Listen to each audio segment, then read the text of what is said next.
So exciting. Do you notice what's missing tonight? Teleprompters. No teleprompters. We don't want teleprompters. That would be so much easier. We read a speech for 45 minutes. Everybody falls asleep, listening to the same old stuff, the same old lies. So much easier. So, you know, I have a little debate coming up on Wednesday. And I hear let's call them opponents. Can we call them opponents? We're allowed to do that, right? You know, New York was very nice to you people last night. You know that, right? Did they hand you that game? They handed. I said, I am going to have the friendliest audience. Sit down. I am going to have the friendliest audience afterwards. So I wasn't sure, was I happy or was I sad? But Jerry Jones is a great guy, and he deserves everything he gets, frankly. And you know, another great guy is Mark Cuban.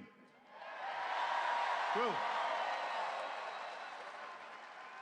And I think, you know, he's been talking a little bit about maybe someday doing this himself.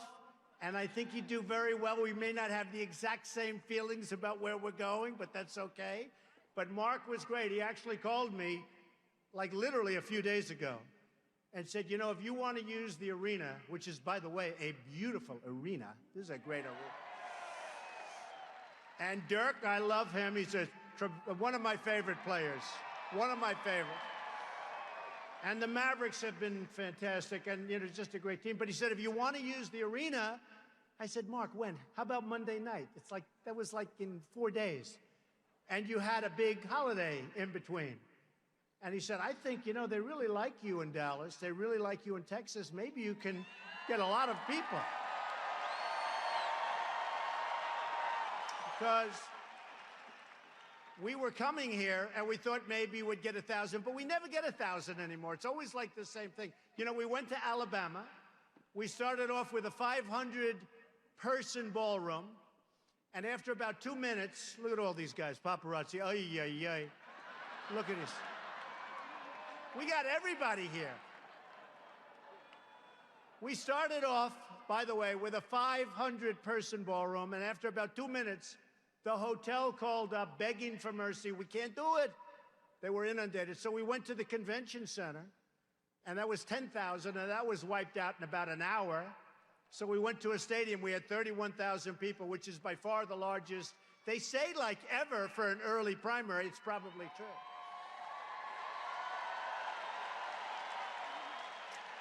And this is sort of comparable. When I see these seats full up the top, can you people see me up there? I don't know. Man.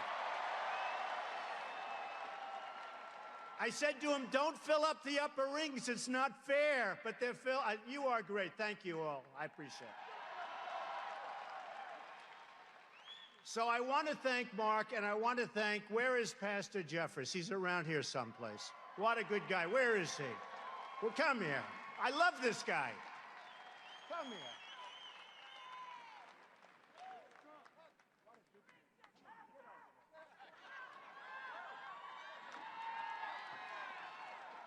I shouldn't say this. I should not say this, Pastor, because, you know, I need all the help I can get. And I will say, I'm leading with the evangelicals big league, and I really want to thank you, because you've been so good. He said he may not be perfect, but he's going to make this country great. He's a leader. That's what we need. And I want to thank you, Pastor. Thank you, man. See you in a couple of weeks. Very good. I really appreciate it. He's been so great. And I am Protestant. I am Presbyterian, just in case anybody wants to know. So the polls come out, and we're really killing it. We are killing it.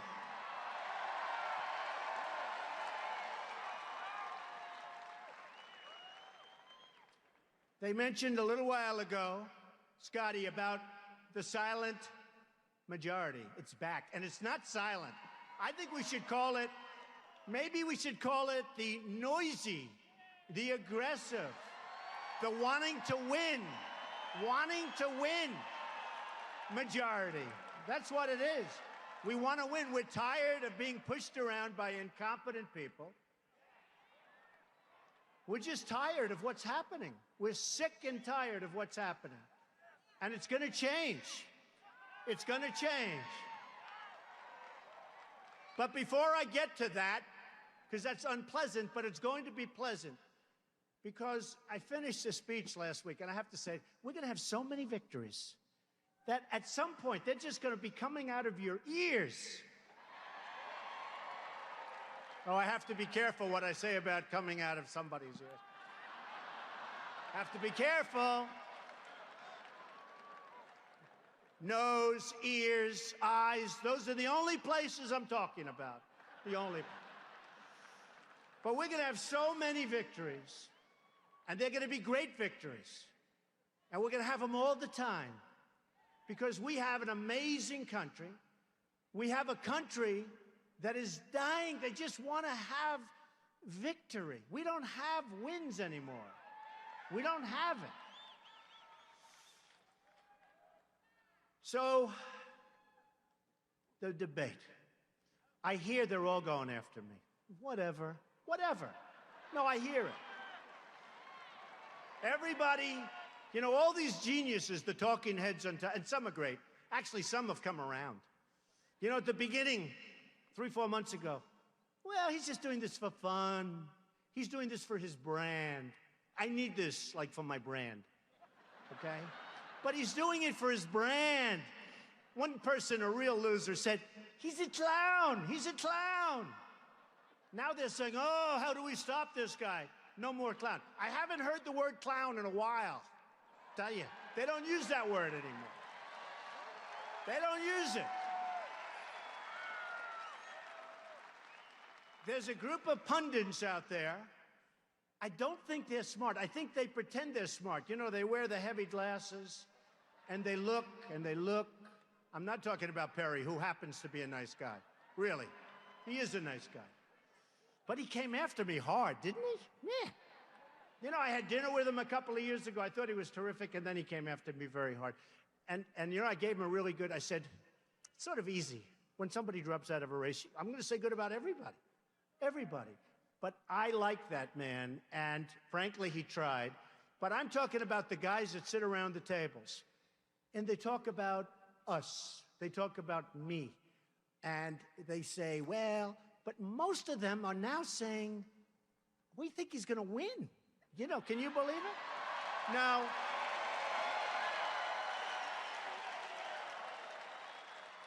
we still have a few out there. The hatred is so incredible. It's so incredible. Absolute hatred. I watch some of these guys, like this guy. Should I mention names?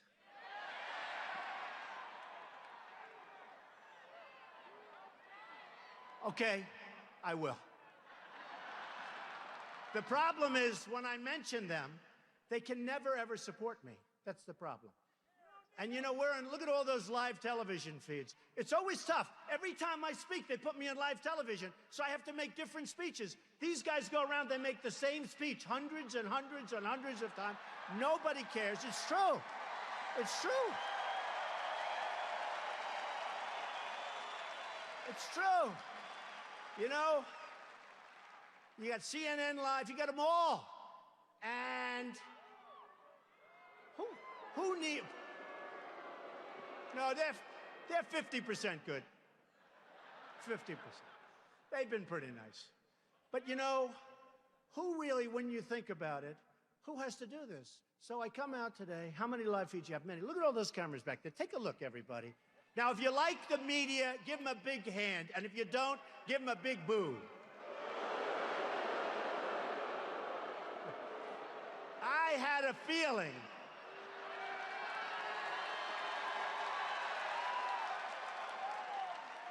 You know, the truth is, there's some really great people. I'm dealing usually in the world of finance, so that's easier. It's like numbers.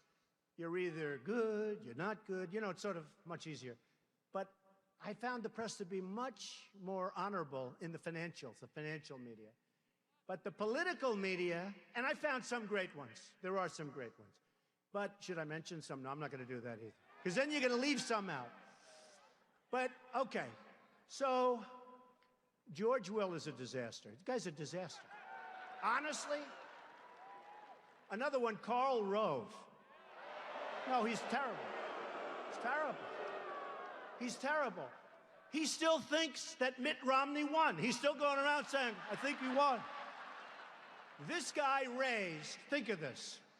He ought to be in Wall Street. He raises money pretty well. He raised last cycle, the last presidential election. He raised $434 million and didn't win one race. Can you believe that? Can you believe it? And I understand it because I saw some of the commercials that he made. I saw a commercial he made against Barack Obama. And I called up, I said, who did that commercial? It's one of the best commercials I've ever seen. I got to use that firm. They're phenomenal. But I didn't realize it was against Obama. It was so good for Obama. That was the one with Germany and this. Remember, do you want a rock star? Do you want a... I said, he's not a rock star. We have an incompetent president. This is not a rock star. We have a president that doesn't know what the hell he's doing. So Karl Rove, every night, you know, some of these guys like George Will and Karl Rove and a few others, but those I mentioned, they're like anybody in the real estate business, right? A couple of us. I love real estate. And let me just tell you, one of the great people in sort of the, Andy Beal, Beal Bank. Stand up, Andy. Stand up. Come on, he's a shy man. He's only worth about $6 billion. He's a great guy. He's been a great friend of mine. I don't want to borrow any money from him because he expects it to be paid back in full and on time. Right, Andy? But you look at some of these guys, and they're like boilers, okay? Real estate. They're like boilers. Bill O'Reilly the other night said, and Bill O'Reilly's a good guy, great guy. He is a good guy, great guy. Although he's tough, and he's tough with me, that I can tell you. Some people say, how can you say he's a great guy, but he's fair? But I saw Karl Rove on a show the other night, and the name Trump came up, and you could see it was like a boiler ready to explode. I think the guy is a total incompetent jerk. But him, and there are others. But I would say this, anybody that gives him, Karl Rove, and others, the group of losers, anybody that gives them money, you're losers yourself. Doesn't make sense because they don't know what they're doing. So the polls come out, and everybody's surging for Trump. They don't want to say, I'm surging. I went up to 40% today in New Hampshire. You saw that. 40%.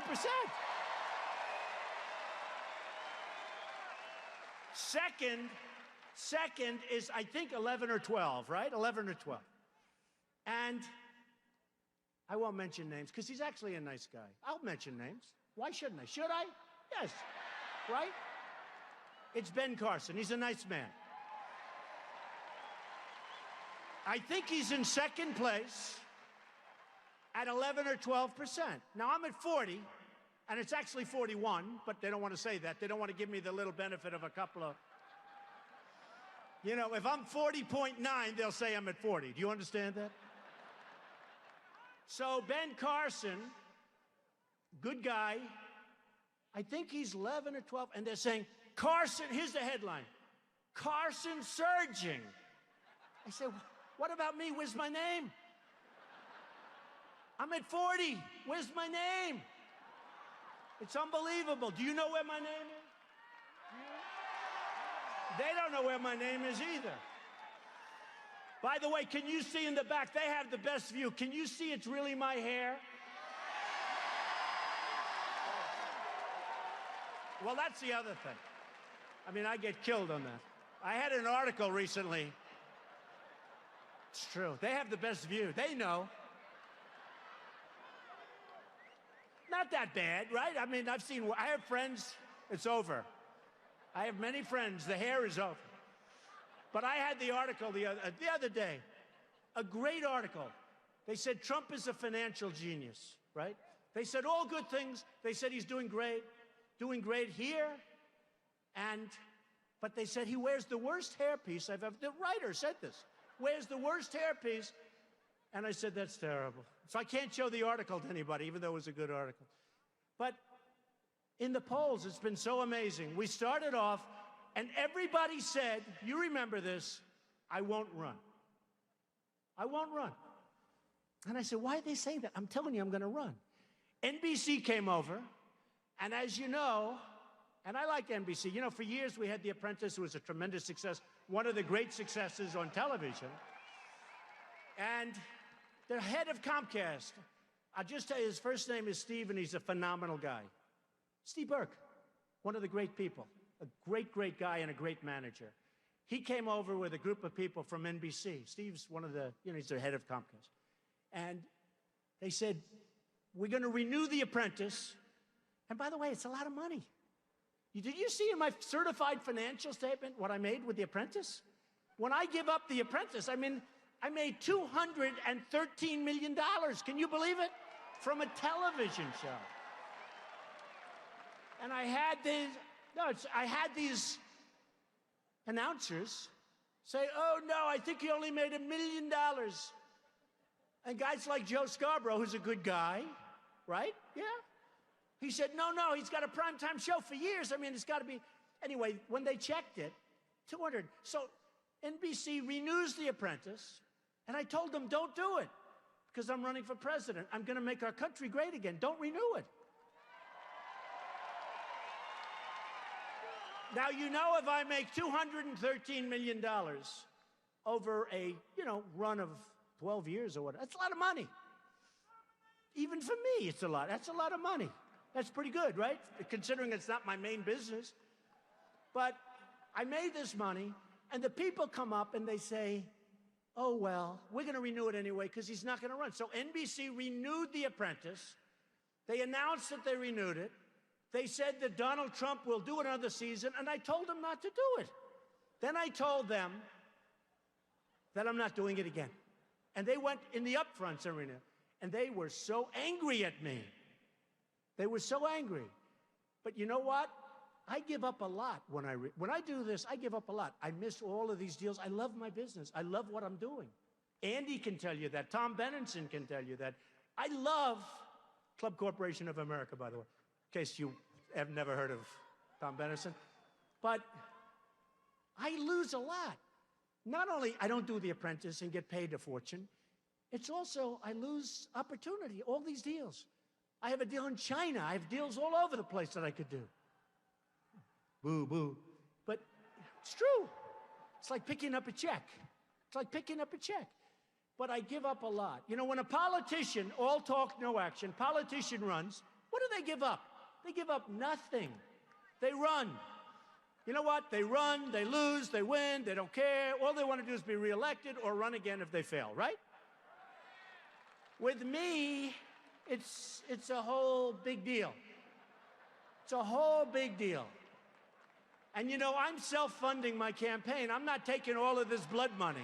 Not doing it.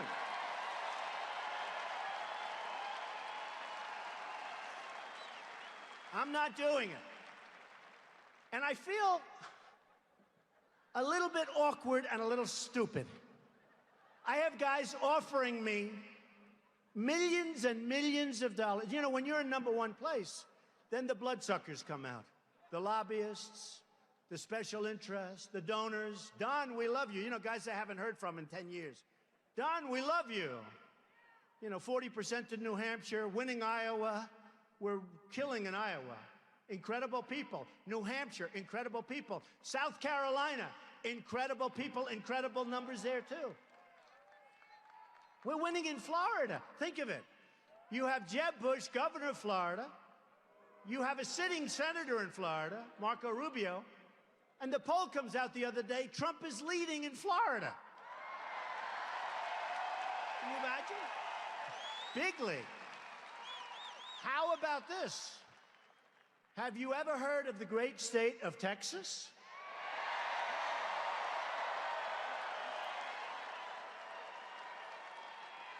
leading in Texas. How does that happen? So it's been an amazing period of time. I've never experienced anything like it. And I've been well known for a long period of time. That's why I got chosen for The Apprentice in the first place. And in fact, I don't know if you just heard, they called me up today, NBC. Couldn't be nicer. You know, they finally calmed down. I settled my lawsuit with them. Did you hear? Did you hear? Yes, she heard. I settled my lawsuit with them last week. A lot of litigation, settled it. They couldn't have been nicer. And they called me today and wanted everything, you know, they want me on their side. And I am on their side, because I really like the guys at NBC. And they have announced, or will soon announce, you know who's going to take the place of Trump? Arnold Schwarzenegger. Good, right? I think it's a good choice. And he's a friend of mine. And I approve it 100%, and I'm with him 100%. And I think he's going to do great, and we'll raise a lot of money for charity. You know, I'm still in there because I have a big chunk of it. A lot of people don't know that. These are minor details. But I think Arnold is going to do great. And so they just announced today that Arnold Schwarzenegger is going to be doing The Apprentice, because I'm not allowed to do it because I'm doing this. So I wish Arnold well. We have so many problems in this country. We'll talk about a few of them. And we'll celebrate, because ultimately we're going to have victory. We're going to have victory.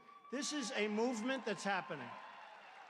I had a lawyer come up to see me a little while ago. He said, Mr. Trump, I've been doing this for 35 years. I've never seen what's happened here. I got a call from a writer from the New York Times. I have great respect for the New York Times. And called up somebody, I know, I hear that, but it's okay. This is a good story, not a bad story. And he said, could I ask you a question? I said, what? Very powerful writer, actually. He said, how does it feel? I said, how does what feel? He said, what you've done has never, ever been done before. You've dominated, you've taken over the polls, you've taken over, you know, on television, on Fox and CNN, they call it all Trump all the time. Can you believe it? All Trump all the time. And by the way, their ratings are through the roof. If they weren't, they wouldn't put me on, I'll be honest with you. It's a very simple formula in entertainment and television. If you get good ratings, and these aren't good, these are monster, then you're going to be on all the time, even if you have nothing to say. If you come up with a cure for a major, horrendous disease, and if you don't get ratings, they won't bother even reporting. It's very simple business. It's very simple. So we've gone on, we've had a lot of fun, and now it's time to really start, because this is going to happen, I'm telling you. I'm not going anywhere. Somebody said, today,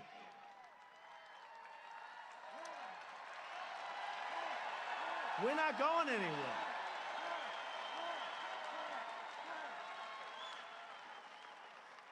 Somebody said today, you've done so well, you don't have to go any further. I said, are you crazy? You know what? The writer at the Times told me. He said, it's been amazing what you've done. I said, but I haven't won. We haven't won anything. What have I won? I mean, I'm having fun and all, but I haven't won. There's been no victory. He said, it doesn't matter. What you've done is incredible. You have won. I said, you're wrong. Unless I win, it's been a waste of time for me, folks. I'll be honest with you. It's been a total waste of time. I really mean that, too. We should have won. Thank you. He said, you will win. We should have won last time. Mitt Romney let us down. I mean, he let us down. He let us down. You know, one of the things that I'm really happy about, I'm surging, they said. Can you believe this one? I'm surging with women. Can you believe it?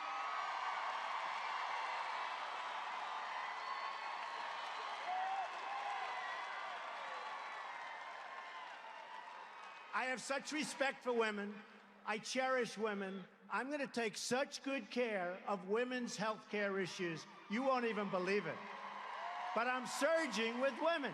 One of the things coming out, I'm watching television, and they said, Trump is surging with women. I said, really? That's amazing. You know, it's incredible. I'll make, like, statements, because, you know, Carly's giving me a little bit of a hard time, even though her poll numbers are horrible. She's the one. She was another one. She's surging. Ben is, everybody's surging but me. Hillary's not surging, I tell you that. They're not saying that. They're not saying, thank you. Hillary is not surging. Look, I like Carly, and I like Ben, and I like many of the people that I'm running against. I mean, many of these people are terrific people. But nobody's going to be able to do the job that I'm going to do. Nobody. They won't. They won't. Don't forget, I love these people back there.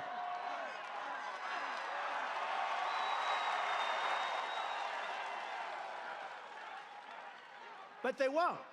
I mean, what I do is I do deals. I deal. I have tremendous energy, tremendous, to a point where it's almost ridiculous when you think about it. But we need somebody with great energy, with great passion, with great deal-making skills. And we need a closer. We need closers. We don't have closers. We just don't have closers. And honestly, they're not deal people. I'll tell you, they're good at raising money for their PACs or whatever the hell they're not supposed to do that, but most of them are doing it anyway. It's illegal as hell, but I think they're doing it anyway. You ever notice you hear they have money in the PAC, but they don't have hard money, but the PAC is giving them. I say, what's going on over here? I'm not allowed. How come I can't talk to anybody? And again, I have to tell you this, and I want to have your opinion. So I'm self-funding, I told you. But if I took hundreds of millions, I tell you what, I could have $200 million so fast. If I took that, would you people object if I promised not to do anything from the people I took it from? No. I had a group in Iowa, actually. They were much more vocal about this one issue. And they stood up, no, the place, I mean, I realize how important it is. Putting your own money in, because, you know, I'm telling people that Jeb, nice guy, really a nice guy. Jeb, Hillary. Well, Jeb's more popular than one person I know. But all of them, I don't want to go through the names, they have money put up in PACs or hard money, whatever, wherever the money is. Believe me, I was the king. I was the king. You know, I was the white-haired, no, blonde-haired, let's say blonde. But I was the blonde-haired, I was perfect. I was the ultimate. I was the ultimate sort of insider. I'd put up money. They loved me. But then when I said I'm running, they all looked at me like, the RNC, Reince is a great guy, but it took him a little while because they looked at me like, you're not supposed to be doing that. You're supposed to be putting up money. And if you need something in 2 years, 3 years, 5 years, they'll do whatever you want. And what happened is I know the system, I think, better than anybody. I know the tax system. Look, taxes. Who knows better than me? We're going to reduce taxes. We're going to make the hedge fund guy, any hedge fund guys, it would be mostly in this room. Oh, you got good seats. Are there any hedge fund guys in this room? If there are, you should probably leave right now. That's okay. But I have a friend in the hedge fund business. Not really a friend. Not actually a nice guy, but he'd be good representing us, I will tell you. Because by the time I finish, he may not have much of a hedge fund left. But I said, what did you make last year? He said, about 250 million. Can you, this is serious. I said, oh, it's a lot of money. What did you pay in taxes?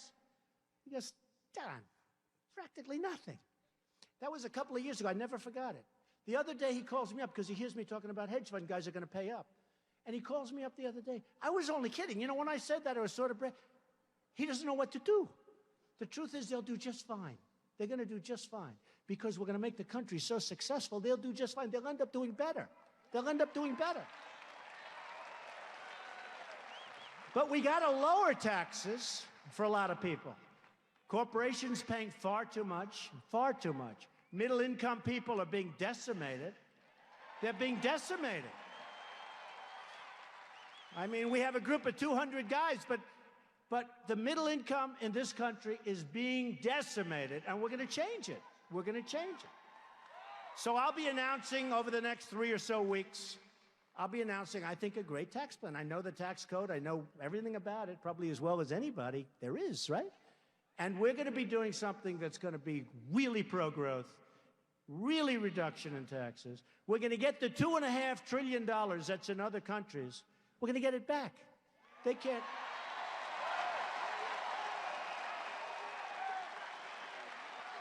No, we're going to get it back. And, you know, you have corporate inversion. Does anybody know what that means? You know, in the old days, people might leave New York for Texas, or they may go from New Jersey to Florida, or whatever. It's not that way anymore. Now they go from this country to other countries. And they go for two reasons: lower taxes, lower labor, but lower taxes. You have countries that want to charge them nothing. So they take these companies, and these guys, they make a fortune. They have no real loyalty, in many cases. They have no real loyalty to the United States. They want to show a good profit and loss statement. So they take and they go to another country, and all of a sudden their numbers look good. And they can't bring their money back in. And by the way, for 2.5, 3 years, I've seen every politician agrees that we should lower the tax on bringing money, because it's so onerous that nobody in this room would bring that money back. Everybody says it. For 2.5 years, the Democrats, the Republicans, the liberals, the conservatives, everybody, they can't make a deal. They can't make a deal. We have a government that's really messed up because we don't have a leader at the top. A right leader could get it done.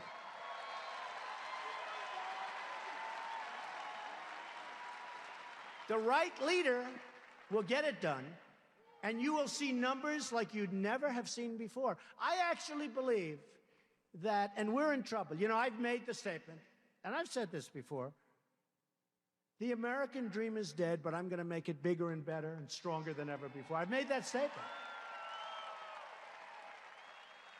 And I'll tell you what happens, and it happens a lot. The other day, I went home, and I said to my wife, "What's wrong?" "Oh, darling, you were very tough." "What? What did I do?" Because, of course, it's live television. She said, "You said the American dream is dead." I said, "No, I said the American dream is dead, but I'm going to make it bigger and better and stronger than ever before." She said, "No, you didn't. You just said it's dead." So I turn on television. It's wonderful now you can record this stuff, right? See it 10 hours later. I turn on television, and it's me standing in this big crowd. "The American dream is dead." Cluck. I said, "Oh." Horrible. Great book. Again, the dishonest media. You know, I went ballistic. I was so angry. But the American dream, it's going to be better. I'll tell you what, we can make it better than ever before. We can do, I mean, we're in Texas. We can do things with oil and gas that will be unbelievable. Unbelievable. Unbelievable. Try sending your oil outside of the boundaries of the United States. How ridiculous. And we're sitting on top because of technology. We can be the #1 energy producer in the world. Right here in the United States. But we have archaic laws. We have, everything's wrong. And I have so many friends in the energy business. They're great people. They're working. They're not as rich as they were about 2 months ago, but these are minor details. They'll be fine. But we can do things with energy that will be so, so incredible, which is great for Texas, but it's great for the country. It's great for the country.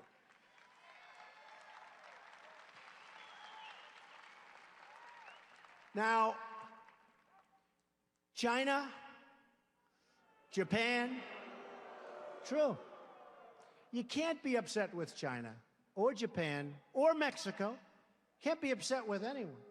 You know, when I announced for the presidency, it was very interesting what happened. I made a beautiful speech. I thought it was wonderful. Everything was fine. About a week and a half later, they attacked me. In other words, they went through, and then they lied. They made it up. And they talked about, I'm talking about illegal immigration. And I brought up a subject called illegal immigration. And I just saw backstage some of the families who were decimated. Their families were decimated. their sons, their daughters killed by illegal immigrants. And it's a massive problem. We have to stop illegal immigration. We have to do it. We have to do it.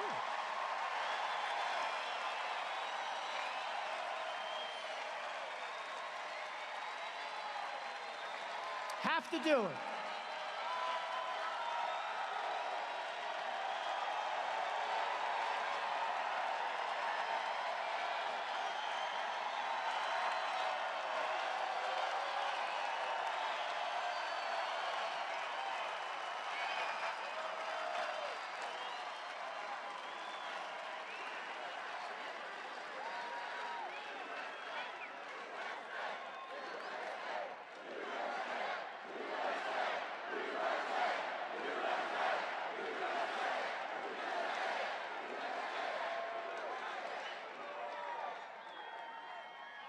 And when I hear some of the people that I'm running against, including the Democrats, we have to build a wall, folks. We have to build a wall. And a wall works. All you have to do is go to Israel, say, how's your wall working? Walls work. And I want people to come into the country, but I want them to be legal. I want them to go through the process. I want them to come in. I want to have a big, beautiful door. But they have to be legal. They have to be. And if they're not going to be, they can't come in. And I'll tell you what, the first thing we do, you know, people don't realize, you look at crime in Chicago, you look at crime in so many different places, and you see gangs. Many of these gang members are illegal immigrants. They're rough dudes. They will be out of here so frickin' fast.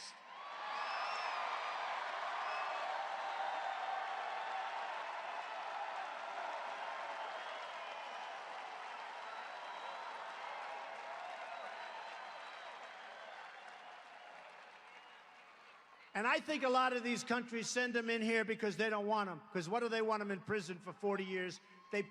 Look. Whether it's any country, their leaders are smarter than our leaders. They're more cunning. They're tougher. They're better. And we take them. Kate in San Francisco, this magnificent young woman, shot in the back by a guy that was sent over here, probably pushed over, who knows? But he was an illegal immigrant.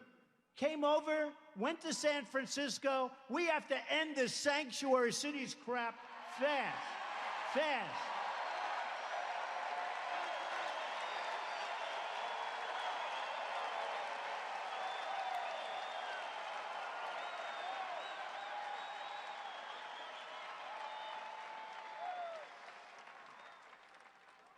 So he admits he's guilty. Now he's got a lawyer. Oh, well, he didn't really know. He wasn't aiming there. It was a ricochet, blah, blah, blah. It's disgusting what's happening to our country. We are a dumping ground for the rest of the world. We are a dumping ground. And let me tell you something. The whole subject of anchor babies, did you hear that character from one of the networks? Anchor baby is this really not a nice term. I said, what would you do? What would you say? And he gives me like a 12-word definition. I said, no, we'll have to use anchor baby. And I don't mean to be disrespectful, but when a man has a problem, and he's got his wife or his girlfriend, and they move her over to the border for one day, has the baby on the other side of the border, our side, now that baby is a citizen of our country for however long the baby lives, hopefully a long. It's wrong. It's wrong. And by the way, the law doesn't call that. That's not what the law says. And people are finding out now that I'm right. We didn't say that somebody could be pregnant for 9 months, come across the border, have a baby, and now it's ours, and we have to take care of the baby forever. It doesn't say that. It does not say it. So we have to straighten out. We have to straighten out our act. We're going to have a great country. We're going to have a great border. We're going to have a border that's a real border. You people are suffering. I mean, you know, I'm in New York, but from New York too. They're all over the place. We want people to be in our country legally. Legally.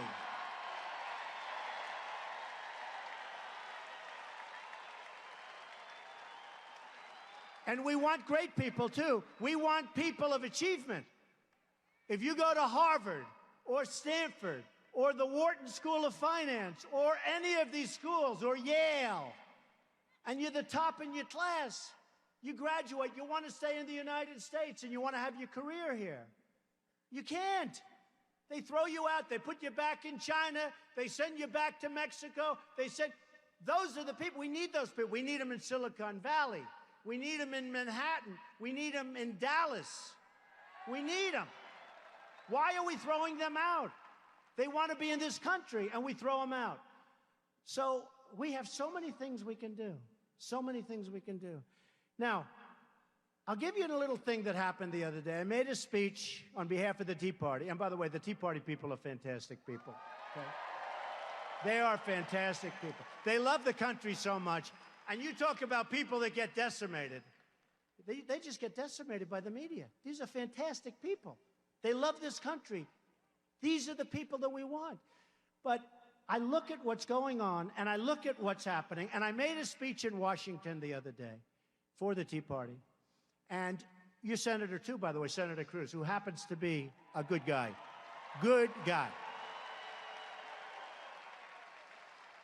Now, if he comes out and attacks me on Wednesday night, I will take it back immediately, okay? But he is a good guy. So I'm standing there, and the Capitol building has this massive scaffolding around it, right? Have you seen it? Massive. I said, man, that's a big deal. As a real estate guy, the thing I do best is build. Hey, wouldn't it be good to have a president that really knows how to build? Like, I'm so good at it. Infrastructure, roads, airports, highways. I could do it for a fraction. You know, I'm building the old post office on Pennsylvania Avenue. Under budget, ahead of schedule. Can you believe that? And I got it from the Obama administration. And everybody else wanted it. Which I still haven't figured out, actually. But it's going to be a great hotel. But they're doing the Capitol building. And it's got massive, massive scaffolding. And we're having, in 2016, you know, we're going to have a thing called, like, an election, right?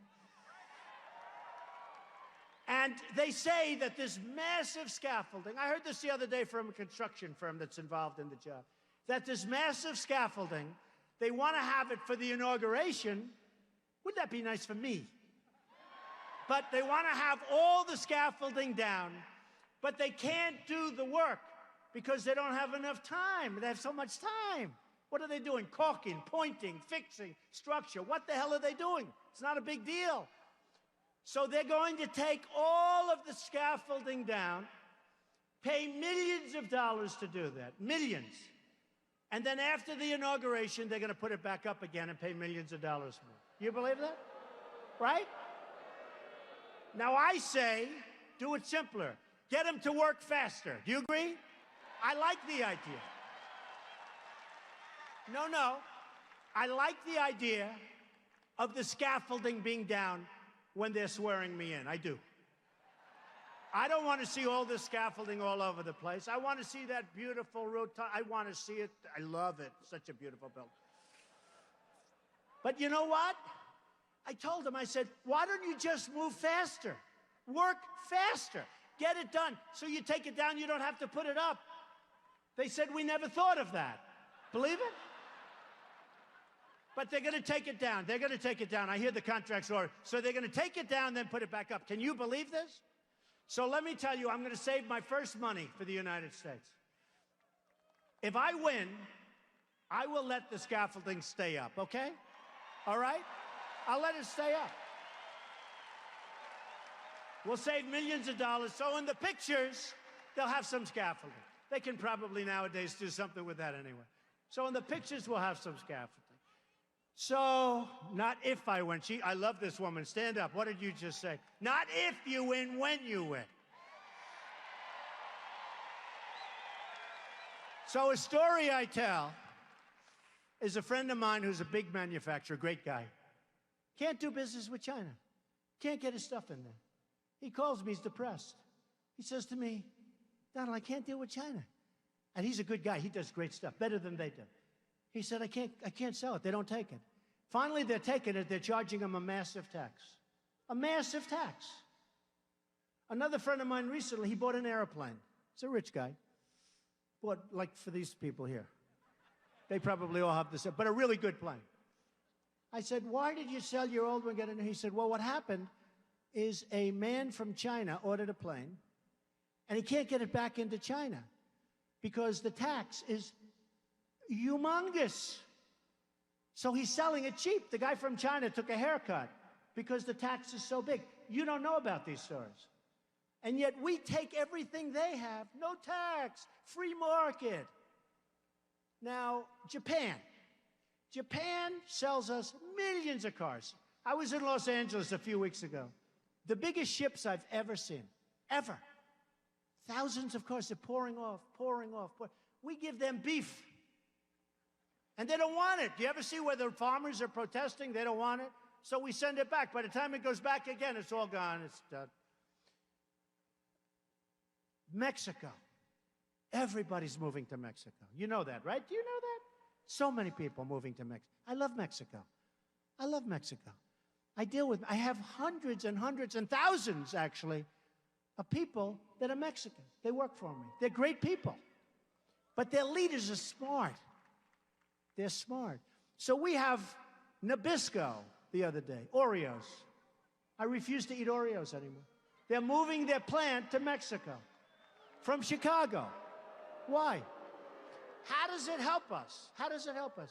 Ford, $2.5 billion plant being built in Mexico for cars and trucks and everything. And I said the other day, it's actually not a bad idea because they can build a car, build a truck, and they can have the illegals drive it right across the border. Nobody's going to check them. They'll save a fortune.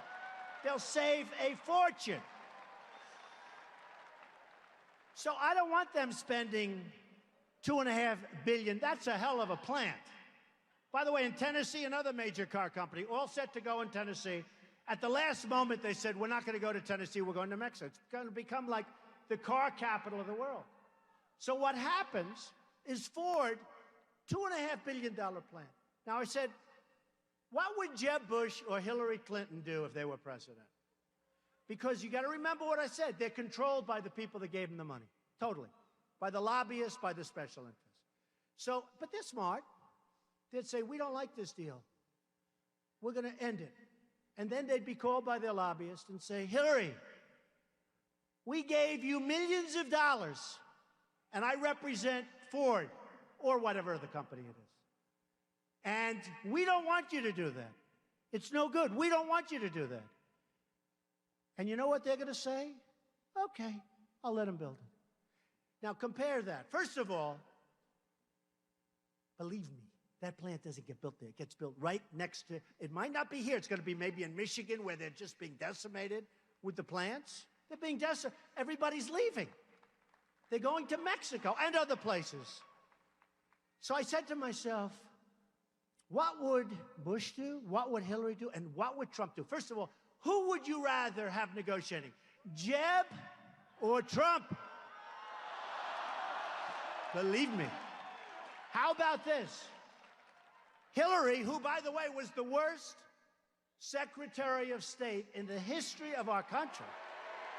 If you think about it. Would you rather have Hillary negotiating?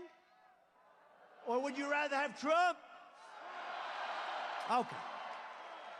So let's say, you know what Jeb does, you know what Hillary does. The plant gets built, no problem, don't worry about it. What the hell, it's only about 10,000 jobs or whatever it was, billions of dollars. And our country's being drained. Our jobs are being stolen by all these countries. And not just them, all of them. So what would President Trump do? President Trump. Trump. Okay. What would President Trump do? So I'd call the head of Ford or whatever company, but I'd call the head of Ford. I'd say, congratulations. I understand you're building a massive plant in Mexico, and you're taking a lot of jobs away from us in Michigan and other places. No, I don't like that. I don't like it. I just don't like it. And he'll say, well, Mr. President, it's wonderful, wonderful for the economy. Oh, great, just great. It's wonderful for whose economy? Not for our economy. We lose on everything. We lose on jobs. We lose on money. We lose on everything. So what I'd say is the following. I don't want you to do that. And if you do it, you're not going to have any cars coming across the border unless you pay a 35% tax. That's it. That's it. No, that's it. And they're going to say to me, Mr. President, please, please, please. Now, I guarantee you, let's say I make this call at 9 o'clock in the morning. By 5 o'clock in the afternoon, I think the deal is done. They move back to the United States. It may take a half a day longer. It may be 12 o'clock the following day. But I guarantee you, but what will happen is I'll be called by lobbyists, but they're not giving me any money. I won't take it. I turned down $5 million last week. $5 million. I say, I can't take it. You know, I go like this. I just close my eyes. You know, it's really sort of not natural to me to turn down money. Does that make sense? But I turn it down because once I know the game, once they give you, you sort of owe them, right? You know, how can you tell a guy, you know, you gave me $5 million, you helped me get elected, and I'm going to hurt you with your client. So what happens, I would say, is that I will get a call from the head of Ford, and he'll say, Mr. Trump, you're doing the wrong thing. I say, all right, that's fine. Just do it. Just do what I say. Do what I say. And I guarantee you, after I tell all the lobbyists, special interests, and people that donate to everybody else but me because I won't take their money, after I tell them all no, within a short period of time, they'll call up and they'll say, Mr. President, we've decided to move our plant back to the United States, sir. That's what's going to happen. That's what's going to happen.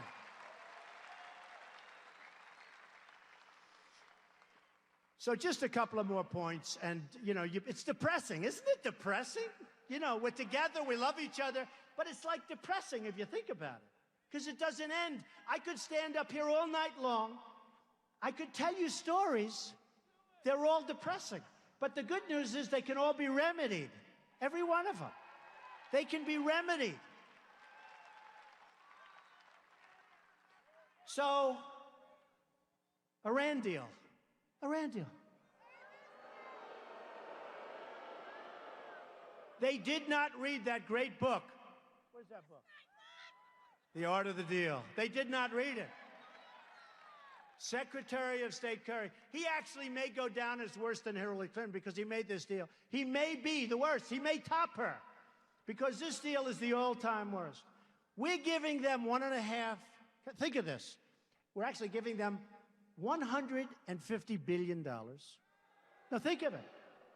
Now think of it. We don't have the right to inspect. We have to wait 24 days. But before the clock starts ticking, we have to go through this whole process. I mean, they could build their nuclear whatever, distribute them, and have plenty of time left over to clean the place up. So you have a 24-day period, not any time, anywhere, which is what it should be. Think of another thing. They have one instance where in a very major area, they self-inspect. Now, can you believe this? They do their own inspections. They do their own inspections. And another thing, look, having a good deal, we should have doubled the sanctions, let them wait for another month or two. They would have come, we would have had a deal like you've ever seen. We have our chief negotiator, Secretary Kerry, at 73 years old, goes into a bicycle race. So think of it. He's wearing the whole gear, the helmet, he thinks he's in a bicycle race. He's actually in a race. It wasn't just casual. I could understand that. This is a guy that's in a bicycle race. 73 years old, all the gear, falls, breaks his leg in the middle of our thing. Takes 2 weeks off, goes back with crutches. The people from Iran say, what a schmuck. Can you believe it? No, but this is who we negotiate with. Now think of this. It's embarrassing. Isn't it like embarrassing? How do you... I swear to you that if I'm elected president, I will never go into a bicycle race, I swear. So, but you know, one of the things that so bothers me. It would be great to have a deal because nuclear is a bad, bad thing. When you talk about global warming, all this stuff, you know, Obama thinks the single biggest threat in the world today is global warming. Okay? Can you believe it? Then they changed it to climate change because the word global warming wasn't working. Then they changed it to extreme weather. You can't get hurt with extreme weather. Do you agree? It's always going to be, there's a tornado, there's a little cold, there's a wind. It's always extreme. He said the biggest threat we have is extreme weather. And I say, in terms of global warming, the biggest threat we have is nuclear global warming because we have incompetent politicians. That's the biggest threat we have. Not global warming, nuclear global warming. That's the biggest threat we have, believe me. So, with Iran, believe me, if I get in, you know, I'm a person, I believe in contracts, but boy, this one barely, I will police that thing, that horrible. I buy a lot of, I buy people where they go down the tubes. I buy bad contracts. I love to buy bad contracts, then I make them good.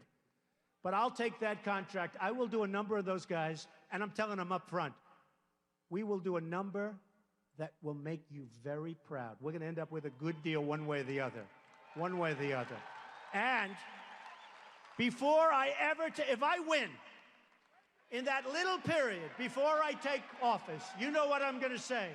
Our prisoners, those prisoners that Iran has, that should have been let go 2 years ago and should have never even been prisoners, one of them is a prisoner because he's a Christian. He's a Christian pastor. One's a member of the press. You have a military. This is the most incredible thing. Another's a journalist. So it was 3 people, but then they took another one. So now it's 4. Now, Secretary Kerry and President Obama, when asked about why didn't we at least get our prisoners back, we got nothing. They're going to be a rich terrorist state. They are going to do numbers throughout the world. We're fighting them in Yemen. We're fighting them in so many different places. They didn't want to bring that up either. But when they said, why didn't you get our prisoners back? They said, we didn't want to complicate the negotiation. Think of it. Think of it. So what I said is very simple. If you had the right messenger, not Kerry, not Obama, if you had the right messenger, that messenger, let's say it's me. And by the way, I know the greatest negotiators in the world. And you've heard me say it. Some of them are horrible human beings. They're miserable, disgusting people. Who cares? Who cares? Who cares? They're phenomenal, natural negotiators. Andy knows what I'm talking about. These people are so tough and so ruthless and so brilliant. Now, the Ford deal is too easy. I just handle it, no problem. I don't want to waste anybody's time. That's too easy. But I know the toughest guys in the world, toughest, smartest negotiators. I know people that are great. I know people that are overrated, won't use them. I know people that you never heard of that are better than all of them. I know the toughest guys and the smartest guys in the world. Carl Icahn called me. Carl Icahn's a great guy, very successful. If I put Carl Icahn in charge of trade with China, believe me, we do great. And you know, believe me, instead of the people that we have that are political hacks, you know who's negotiating for us? Political hacks. Political hacks. I asked for some numbers today before I came here. I said, what's the United States trade deficit with China, Japan, and Mexico? Now listen to these numbers. With China last year, we had a trade deficit of $343 billion. $343 billion! That's gone on for many years. You ever have a business that's no good? What do? You close it up, you start all over. You forget it. $343 billion. With Japan, we're doing much better. It's only $67 billion. I call it that we're losing. Okay? Trade deficit. $67 billion. They send us so much, we send them practically nothing. Now, here's the beauty. Mexico. So Mexico, again, I love the people of Mexico. I respect the leaders. But they're too sharp. They're too good. So everyone said they won't build a wall because I said, I'm going to build a wall and Mexico's going to pay for it, right? Right? And all of these weak politicians, they're weak people. They're weak people. They won't pay for it. I watch it on television. The idiots like Karl Rove. He said Mexico's going to pay for the wall. George Will. Mexico won't pay. Okay, think of this. First of all, this is going to be a wall. This isn't one of those deals where they jump over it. They go to Home Depot, buy a ladder, jump over the wall. This is this is a Trump wall. This is a Trump wall. This is a real wall.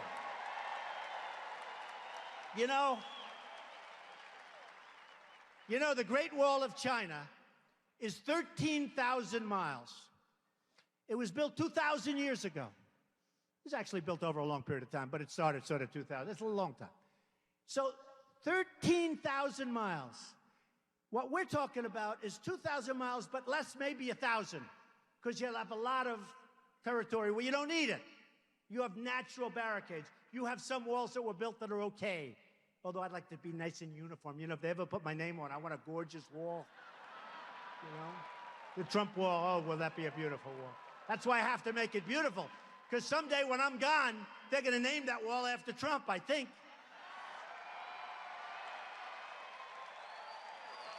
But I listen to these guys, and they say, how stupid. I listened to them today. Some politicians up, Trump will never be able to afford the wall. We can't afford it. It's too expensive. It's peanuts. It's peanuts.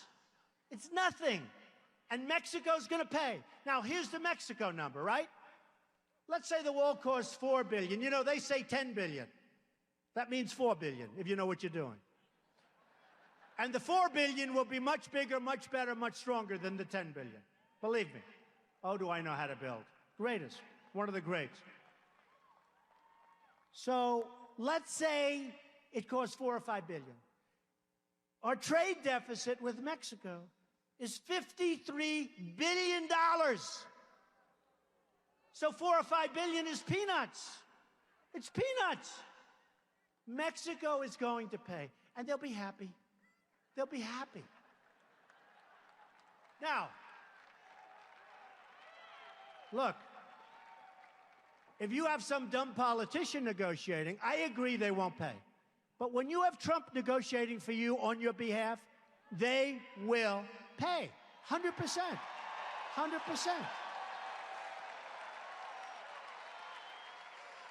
And they'll be so happy.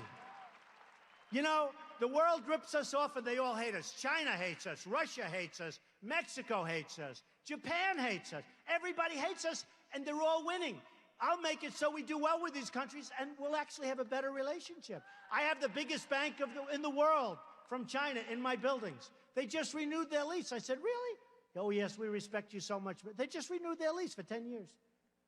They will do what we want, and we will do great. Couple of other things. Obamacare, we're going to repeal it, we're going to replace it, we're going to get something great. Repeal it, replace it, get something great.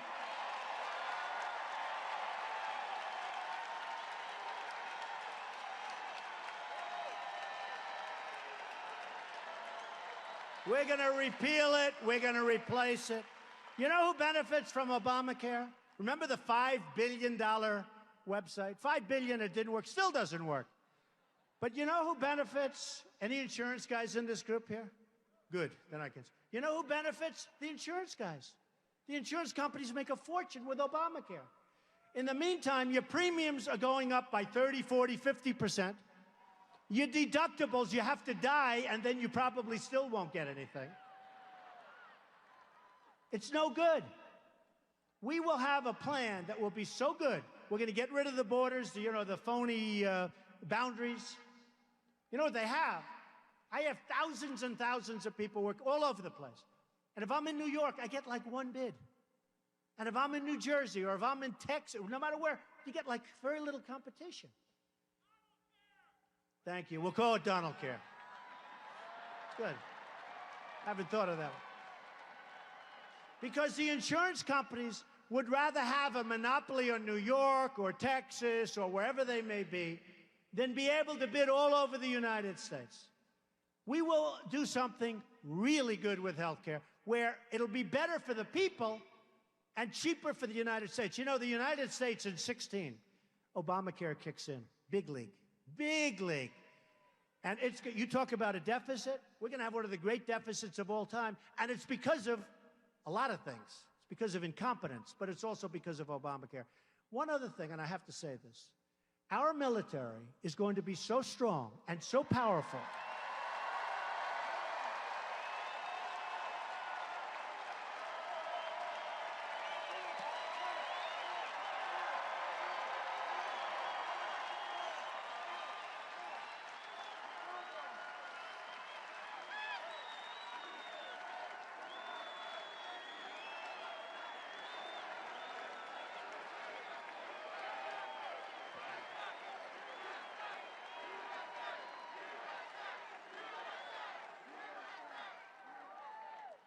Our military is going to be so strong and so powerful and so modern.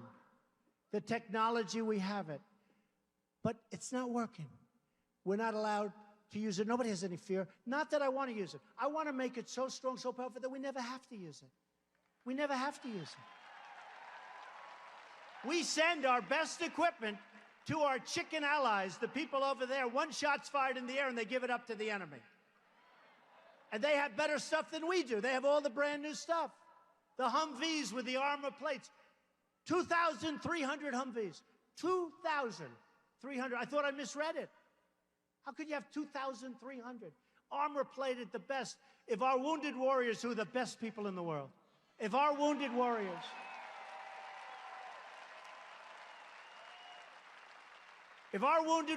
were in those Humvees, they wouldn't have lost their arms and their legs and had such a tough life.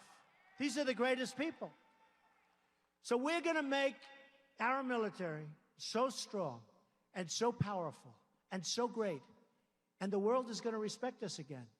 And we're going to take care of our vets, because our vets are treated like third-class citizens.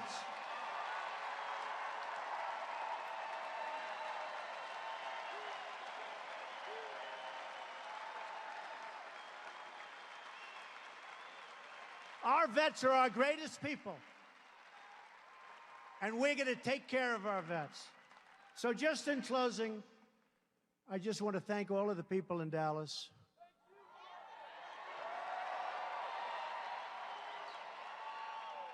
You're amazing people, and it really is. I mean, it's fun to be here. It's fun. There's such energy in this room.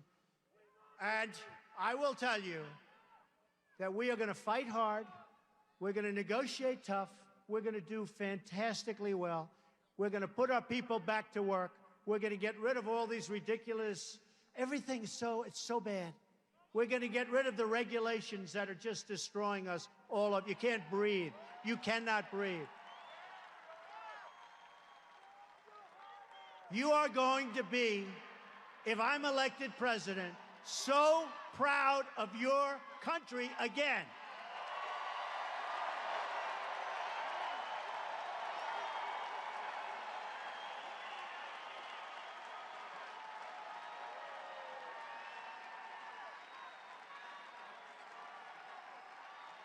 You're going to remember this evening, and you're going to say to your children, and you're going to say to anybody else, that we were part of a movement to take back our country.